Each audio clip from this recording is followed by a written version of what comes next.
For as long as humans have existed, we've been obsessed with not existing. Just about every religion ever has its own narrative for how humanity will finally end.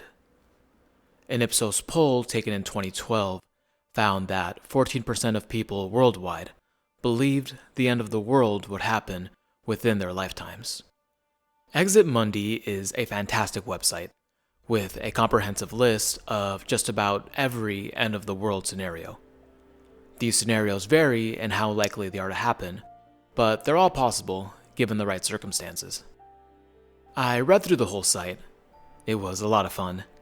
And here's my top 5 end-of-the-world scenarios from Exit Mundi.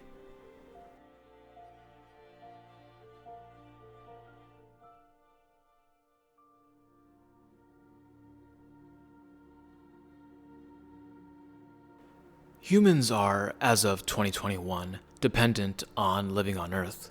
So if there were any dramatic changes to the Earth's environment, we'd pretty much be screwed. The extinction of humans due to climate change is probably the end-of-the-world scenario you're most familiar with.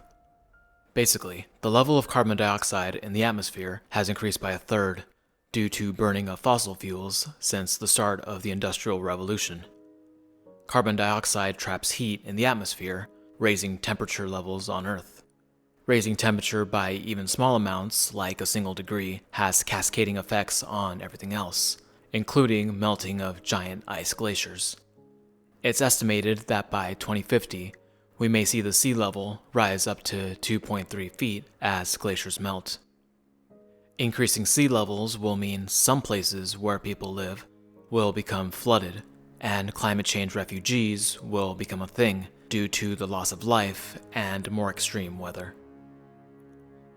Climate change is on track to cause catastrophic changes, if not acted on yesterday, though it won't likely kill off every single person. Unless the runaway greenhouse gas effect happens and the Earth's atmosphere becomes like Venus, in which case, yes, we would all die. I couldn't find a consensus on this, so I don't think anyone knows for certain what Earth will look like in the future. But reducing carbon dioxide levels should probably still be a top priority either way. A lot of necessary changes probably won't happen unless a lot of people demand action from the elected officials. International efforts like the Paris Agreement are great, and the solution to climate change will absolutely need more of that kind of cooperation between nations.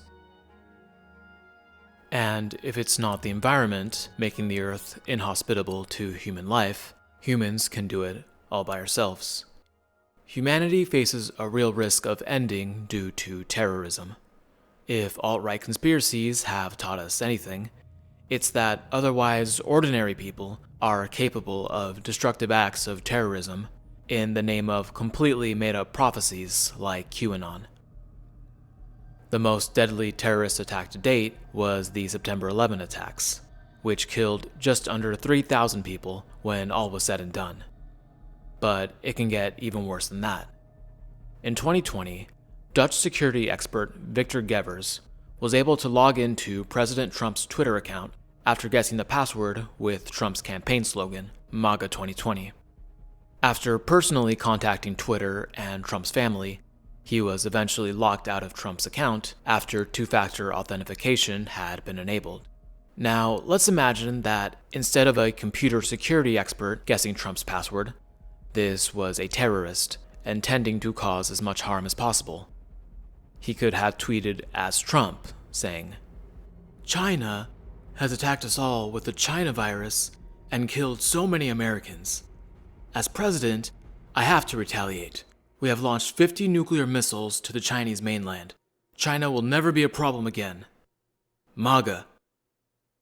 If this were to actually happen, Chinese President Xi Jinping arguably would be within his right to retaliate with nuclear missiles of his own, given the short time frame before being nuked out of existence, and Trump's reputation of announcing this kind of thing on Twitter.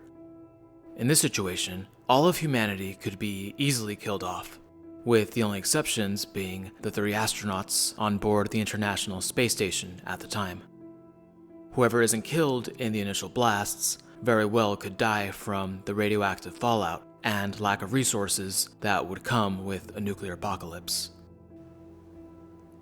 Life on Earth is absolutely threatened by nuclear weapons, climate change, and terrorism.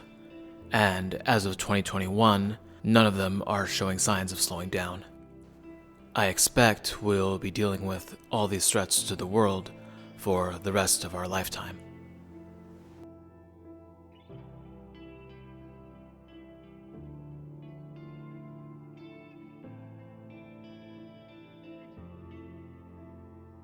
How do we get down to 0 people from just not having kids? Well, realize that if everyone stopped having kids right now, humanity would die off completely within 120 years or so. Every couple on Earth needs to have at least 2 kids on average to sustain the population. Any less, and population decreases over time. If unchecked, a low birth rate results in a declining population up until the population hits 0. It's already happening, most notably in Japan, where adult diapers have outsold baby diapers since 2011. ThoughtCo.com lists 23 countries expected to have 0 population growth or population decrease by the year 2050, with Europe being heavily affected. The current trend of a low birth rate is due to increased access to contraceptives, higher education levels, increased performance pressure in the workplace, childcare costs, among other things. Families decide to either delay having kids or not have kids at all. Though it's unlikely that humanity decides to stop having kids entirely and end altogether. There will probably always be enough people that want to have children to keep human population relatively stable enough. What's more likely to happen is what is happening already, which is select countries having to deal with a population that is increasingly older and not enough babies being born to keep the population and economy stable. Of course, there's reforms that can be made to deal with the problem, including increasing immigration and adopting policies that are supportive of parents. Or country leaders can watch their numbers dwindle as their country and culture dwindles along with it. Probably the most interesting case of this is the lone man in the Brazilian rainforest that is the last member of his tribe and has been for the past 22 years. When he dies, his tribe's history and culture will die along with him. Without effective reforms, we may see other cultures go this way in the future. But at least they wouldn't have to listen to Finger Family ever again.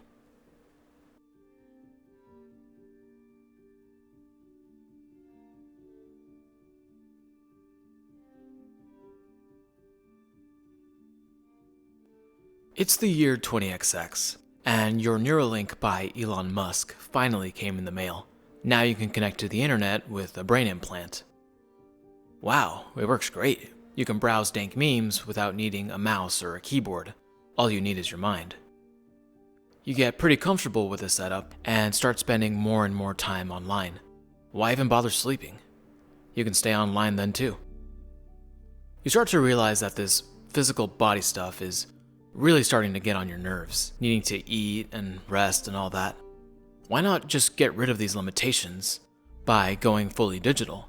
It's not like you'd be losing anything, since programmers have figured out how to program exact feelings, tastes, all of it. All you have to do is upload your consciousness to the cloud and delete the original from your physical body. Congratulations, your body is dead, but your mind is now immortal. You'll live forever, for as long as someone is around to maintain the servers your consciousness is stored in. Soon enough, everyone starts to take notice and decides to do the same. Then, all of humanity would be joined together inside the technological singularity for eternity.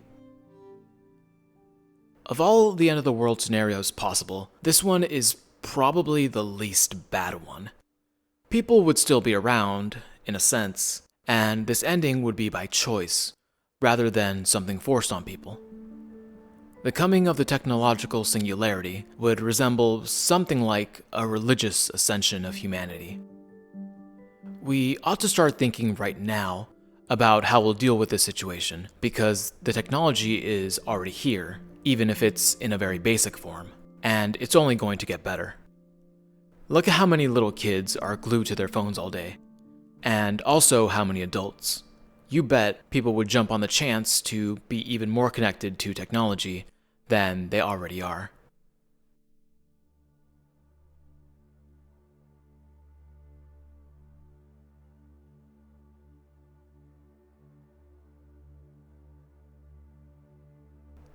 It's completely possible that humanity manages to figure out all the problems I've talked about so far.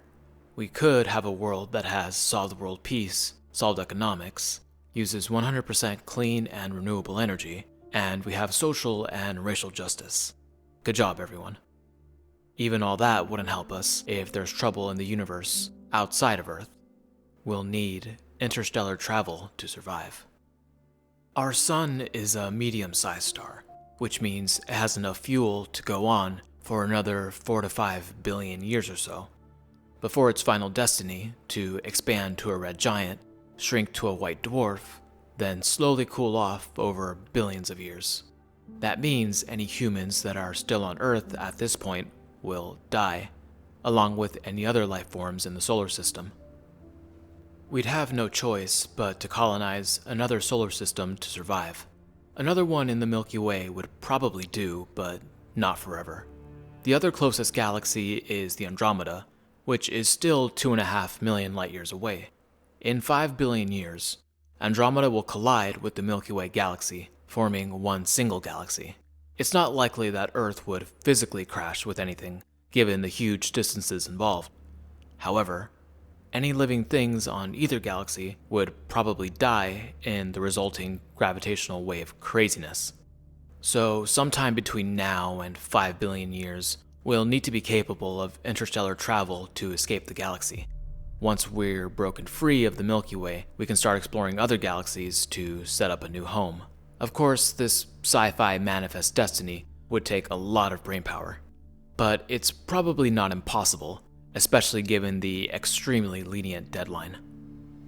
So now it's the future. We solved interstellar travel and settled in a new galaxy on a planet similar to Earth, or maybe several Earth-like planets. Humanity's survival should be guaranteed from there on. At that point, probably the only threat left to worry about would be the heat death of the universe. The universe is expanding from the Big Bang and is believed to go on expanding forever. The expansion of the universe will make everything in space move further away from everything else until the Milky Way galaxy is on its own. There will be no more new stars, since gas necessary for starbirth will move further away as well. Once large stars die, some of them become black holes. Them and existing black holes will continue to suck up everything around them into their singularities. Then, the universe would be mostly made of black holes and empty space. Black holes will eventually die out due to Hawking radiation, but at such a slow rate, a black hole with the mass of our sun wouldn't die out for another 10 to the 67th power years.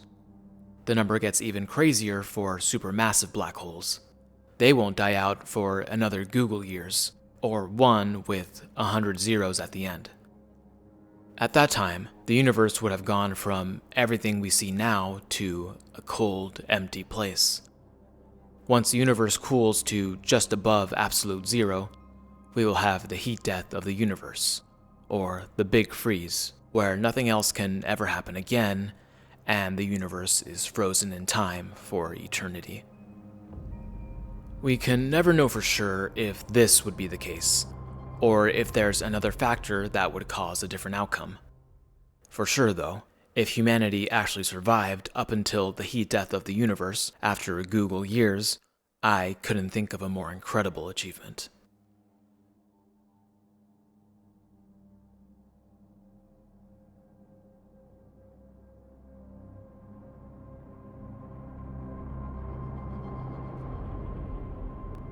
Mass suicide is actually the very first end-of-the-world scenario listed in Exit Mundi. Like a lot of the other scenarios, it seems really unlikely at first. After all, mass suicides are rare and shocking news events when they do happen. The biggest ones so far have been the Heaven's Gate mass suicide, when 39 cult members killed themselves because they believed it would allow them to board a ship on a passing comet. The other memorable one would be the Jonestown Massacre, the mass suicide murder of Jim Jones's People's Temple cult. Took place in the small civilization they made for themselves in the South American nation of Guyana. Jones was investigated by U.S. Democratic House Representative from California, Leo Ryan, for holding people against their will and a lot of other shenanigans. After they assassinated him, Jones probably figured it was curtains for him. He ordered his 900-strong followers to drink knockoff Kool-Aid called Flavor Aid, laced with cyanide, including children, before taking his own life. This is where the phrase, "drink the Kool-Aid" comes from. The audio recording of the cult's final hour is out there if you don't feel like sleeping tonight, or ever. This mass suicide end-of-the-world scenario would look a lot different than those two. In this situation, humanity has overcome all the earthly problems I talked about before, has achieved interstellar travel, colonized several Earth-like planets, and the heat death of the universe turned out to be nothing to worry about. Sounds perfect, right? Well, yes, it would be. Then, when all these great things are achieved, everyone would choose to kill themselves, all at once and by their own free will. But why? Well, because they'd be really bored. Think of it like a video game. Part of what makes games fun is being given challenges and overcoming them as you work towards the end goal. If cheats are used for games like unlimited health or money, it can make a game fun for about 5 minutes, and then it just gets boring really quickly. Then we stop playing that game and decide to do something else instead. So humanity would decide all their goals have been accomplished and kill themselves without any hesitation. This sounds depressing to me, but to them, it wouldn't seem that way. It would be the natural next step after having accomplished everything humanity could possibly hope to achieve. The reason this scenario scares me as much as it does, more than any of the other more destructive possibilities I've already talked about, is that it would mean the struggle to change things for the better would ultimately be for nothing. It'd mean that humanity's existence is limited not by outside forces beyond our control, but limited from within. Of course, this is all just speculation. There's no way to know for sure how humanity would behave in this sci-fi utopia. Maybe people would find satisfaction in exploring the entire universe, generation after generation for eternity. Maybe people would use all their new free time to pursue their own individual goals. But we just don't know.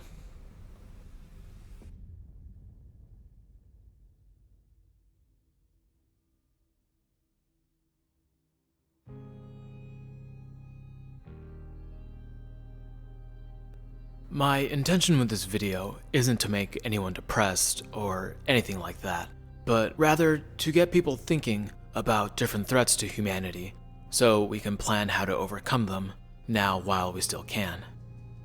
As humans, we have inherent limitations, and we may find that one day we face a final barrier that no matter what we throw at it, we are unable to overcome it, or that humanity itself does not wish for immortality. I only hope that humanity continues to survive and break free of all limitations, for no other reason than I just want it to. For humanity to truly exit this world and move on to the next one.